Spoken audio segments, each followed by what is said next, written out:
Good morning, friends. It's Saturday, and I'm back with Chapter 23 of my upcoming book, Campaign at Fort Stix. Now it's time to grab a snack, dim the lights, and let me take you into the mists of time with a story I call Free Camouflage. I woke to itching. Crazy, going to drive me around the bend, itching. I rubbed the wound on my belly where it itched. It was not even tender anymore, just itchy, and irritated whenever the ends of the stitches poked my skin.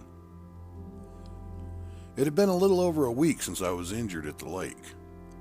A long, boring week at that. The last half of July could easily be classified as one of the most boring times of my life. Since I was the proud new owner of stitches and a stomach wound, I was remanded to the custody of in the house. I quickly bore to the slot car racetrack, and I think it was about the fourth or fifth day of incarceration that I finished listening to every record in the box that I had found on the front porch. As it turned out, the box had not only a great collection of classical music, but also Polish party tunes. I can now recite the words to the Beer Barrel Polka and others from heart, having listened to them repeatedly. My cousin Kenny heard I was stuck in the house and brought me a record of the Beach Boys' Endless Summer. He said he didn't want it anymore and I could have it. I think he only came over to see my wound because he asked to see it before he left. He commented that I would have a great scar and should start thinking up a battle story for it. I rubbed my itching belly again and looked at the wound. It was light pink now and totally sealed up. There were only a couple of small scabs at the ends, and it was not leaking anymore. I gingerly touched the stitches. There was no pain, and they moved freely. Remembering my aunt said they could come out in about a week, I headed for the medicine cabinet in the kitchen. I grabbed a pair of tweezers and sharp scissors before going into the dining room to sit by a window. I gently snipped the stitch in the middle and pulled it out with the tweezers. It came out easily, and there was less itching. Encouraged, I cut and removed the rest, one at a time until I was down to the last one. It was cut, but would not move as easily as the others, as it seemed to be stuck in a scab. I worked the stitch back and forth from each side until I thought it was loose enough. Then, I gave it a sharp, fast tug and it ripped free, along with half a fingernail worth of scab from the end of the wound. There was a mild stinging when the scab came off and a small bit of blood began to seep out. I did not want it to get infected, so I grabbed the mercurochrome. I gently wiped the blood off with a piece of gauze and applied a drop of mercurochrome to the area. I realized immediately that I should have grabbed the iodine instead, because this hurt more than the time I had to use the restroom after cleaning banana peppers for my dad. I bit my lip and held in the scream that wanted to be free until it finally subsided. When it hurt no more, I realized it did not itch either, and put a bandage on it to keep it clean. It was Friday, the last Friday in July, which meant it was only 10 more days until my birthday. I was excited at the prospect of being able to get my new rifle, but still had to find a way to get the rest of the money for it.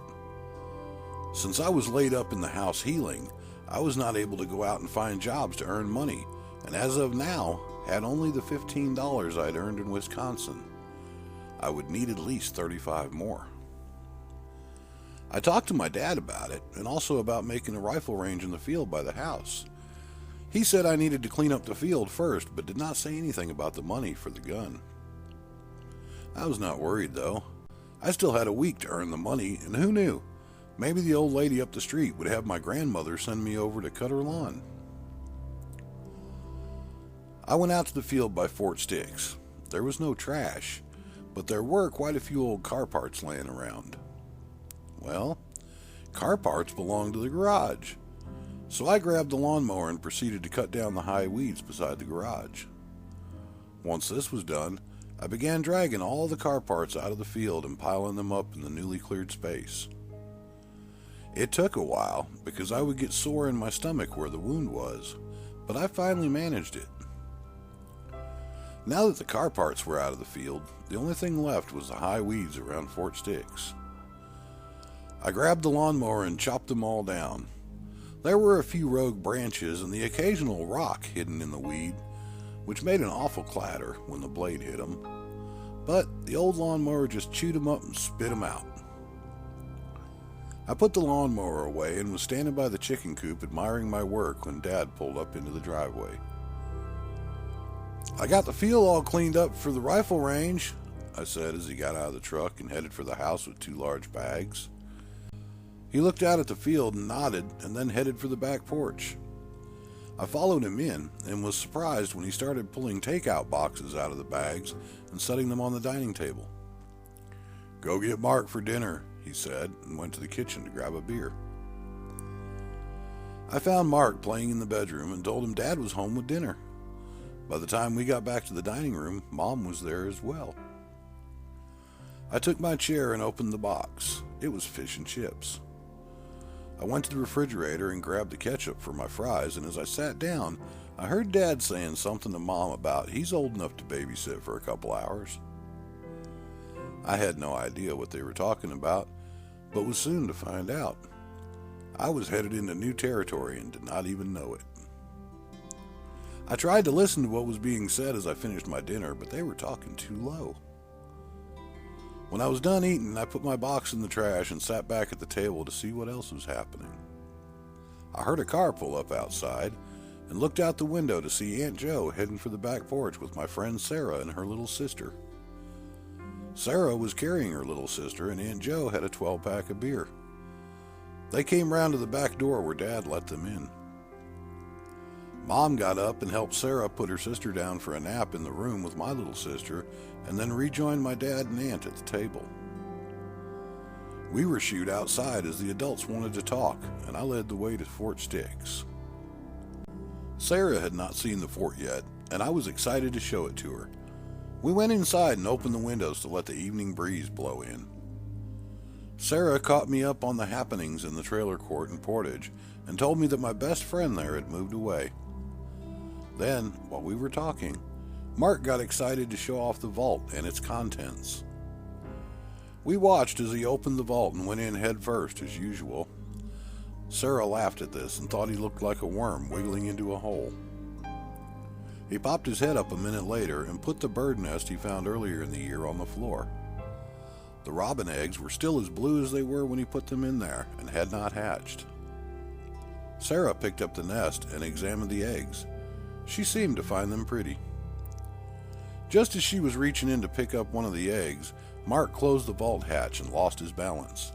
He fell into her, sending the nest and eggs crashing to the floor. There is no mistaking the sound of an egg hitting the floor, and as we watched, the 3 not cracked eggs shattered and spilled their runny contents out onto the floor. This was followed by an invisible but noxious cloud of rotten egg smell filling the fort. We could not escape quickly enough, and we ran out of the fort gagging and coughing. We had just managed to calm the coughing when Aunt Jo stepped out onto the back porch and called us inside. As we left the fort, I thought about closing it up, but decided it should stay open tonight to get all the rotted egg smell out. I really did not want to go back in there to close the windows. I followed Mark and Sarah back to the house. "Your mama, Daddy, and I are going to Crown Point this evening to see a band," Aunt Jo began. "The babies have already had dinner and should sleep through the night. You and Sarah are to stay in the house and keep the radio turned down so you can hear if they wake up and need anything. Sarah knows what to do and can help you." I stared at her blankly.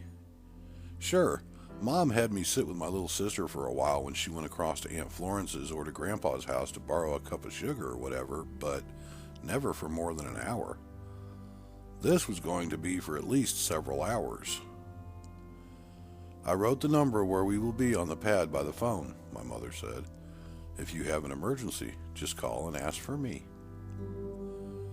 I could see in her eyes that Mom had her doubts. At the same time, I could tell by the expression on my aunt and dad's faces that they had talked her into this. Mom was always there for me when I needed her, so I was not going to let her down. Besides, other than going to the lake with us last week, she had not really done anything since the baby was born. And of course, this was a testament to my maturity, which was good because, rifle. Then I had an idea. "So you want me to babysit?" I asked. "Yeah, that's the idea," Aunt Jo said. "Okay," I started. "How much do I get paid for babysitting? I know you always pay Gladys to watch us." Aunt Jo was taking a drink from her beer, and I thought she was going to choke when she sputtered.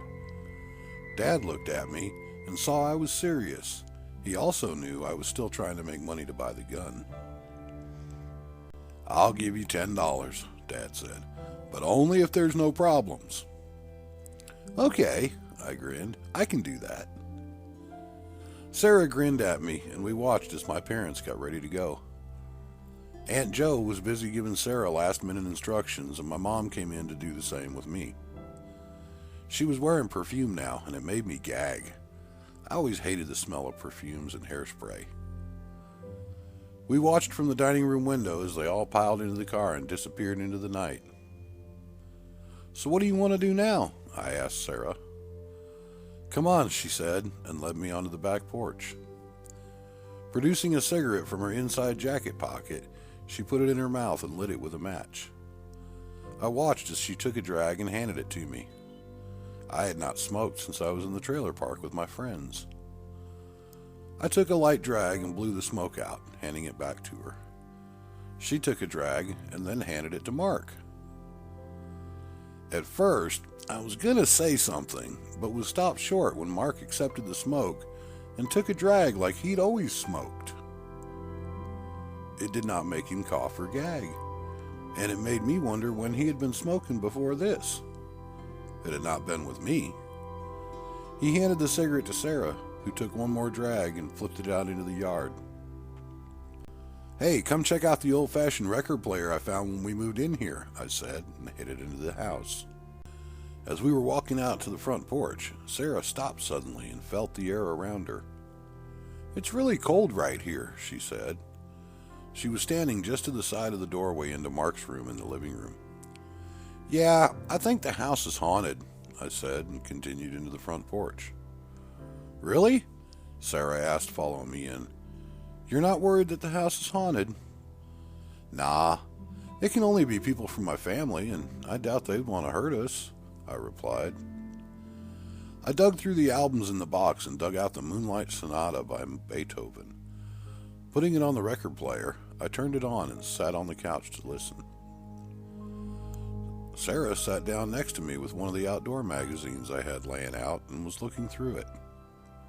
Mark just stood by the front door looking out with a bored look on his face. As the music started, he scrunched up his face and left the room. I heard him go into our shared room and start messing with something in there. I closed my eyes and let myself slip into the music as my mind wandered. I was soon wandering in dark forests beside cool mountain streams. Beams of sunlight streamed through the trees in places, warming me in the early morning chill. I was not hunting, but rather just wandering freely, feeling at one with nature. I woke with the sun shining on my face, alone on my couch and wondering where everyone was. I got up and wandered into the house. Mark was asleep on his bed, and as I crossed into the hall outside my parents' room, my gaze traveled naturally up to the empty slot on the gun rack. That slot was reserved for me and my new .22 rifle my dad said I could have for my 11th birthday. I felt the quiver of anticipation run through me. My own gun. A real gun, and not just a black powder pistol that I was only able to shoot when my dad loaded it for me. My parents' door was open, and I could see my sister sleeping in her crib next to their bed.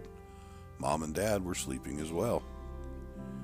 Continuing on to the kitchen, I turned into the dining room and looked out at the driveway. Aunt Joe's car was gone, and Dad's truck sat there as usual. Obviously, they left in the night after they returned from the bar. I sat to have a bowl of cereal and then went out to feed the chickens and ducks. They were excited to see me as usual. They were a lot bigger than I realized as they pushed and fought their way toward the waterers and feed. The ducks were very attentive, and I managed to reach out and stroke their feathers. They were very soft.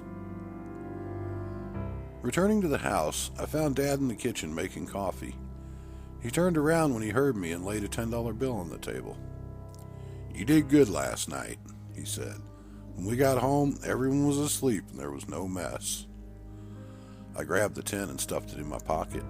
"Thanks, Dad," I said and sat at the table. "There are a lot of sticks and branches out in the yard," Dad said. "The storm the other night made quite a mess. So today, I want you to pick them all up and pile them up in the field for now so I can cut the grass around the house." "Okay," I said. "Make sure and get them all," he said. "I do not want to be running over any sticks that would make it necessary to resharpen the lawnmower blades." I could have told my dad that the sticks in the yard could not possibly do any more damage to the lawnmower blades than the ones hiding in the grass around Fort Stix had when I cut the grass there. But I thought it might be a good idea not to mention this, as he seemed grumpy from having come in late during the night from drinking with Mom and Aunt Joe. So I decided I would use this chore as a time to improve upon Fort Stix, and it began with a question. When is a pile of brush more than a pile of brush? This is an easy one to answer. When a deer jumps out of it, it's no longer a pile of brush, but a camouflaged hiding place. This was a good lesson for a boy who spent a lot of time reading outdoor magazines as he dreamed of hunts in faraway lands like his heroes. This was also a way to add adventure to a dreary chore. According to what I read in the magazines, the best deer blinds should be constructed in such a way as to look natural to the deer that live there. I considered asking the deer that lived near Fort Stix for advice, but they never seemed to be around when I was. I knew they were there. I saw the tracks they left behind, as well as the pears with one bite taken out of them. Lacking sound advice, I decided to wing it and spent the afternoon carefully arranging each stick to make the perfect deer blind. I even had my little brother test it that evening when he came out to see what I was doing. I had him sit in the blind with a toy rifle as I circled in the woods around the fort looking at it from a deer's perspective. I was pleased.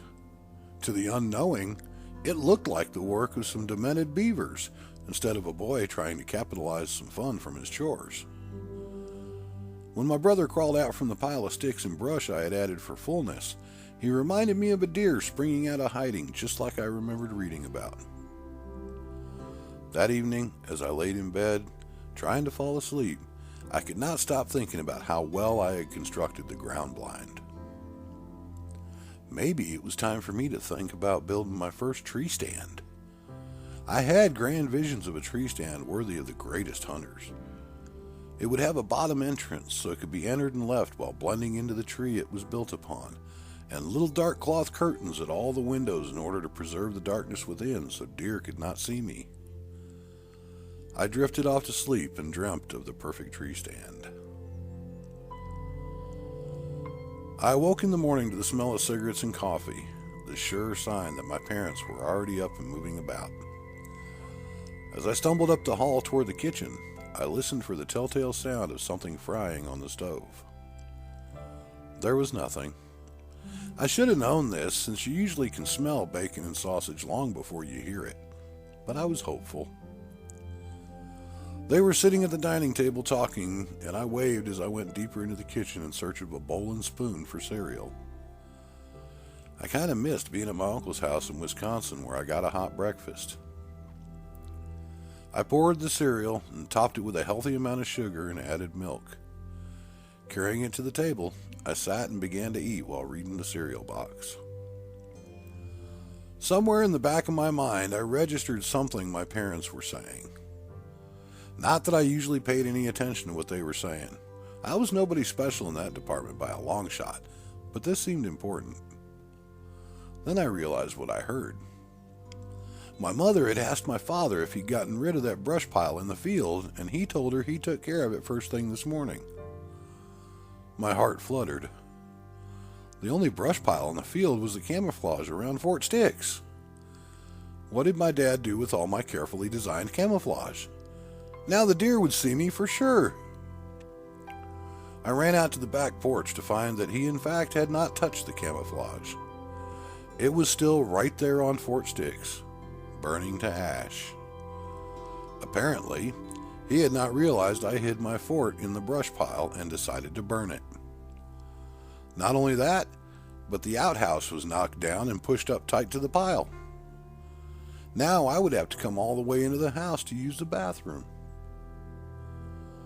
I watched for a while, feeling kind of low, until I remembered that all of our treasures were safe under the floor in the vault. I would have to wait for the fire to burn out and the ashes to cool before I could investigate the vault. I set off to make plans to build a new fort to be the base of operations. It would be hidden in the trees. It would be elevated from the ground, and it would be glorious. For my next awesome adventure in camouflage, I would build the ultimate tree stand. I hope you enjoyed this look into the campaign at Fort Stix. That's all for now, but I'll be back again next week with another story, just for you.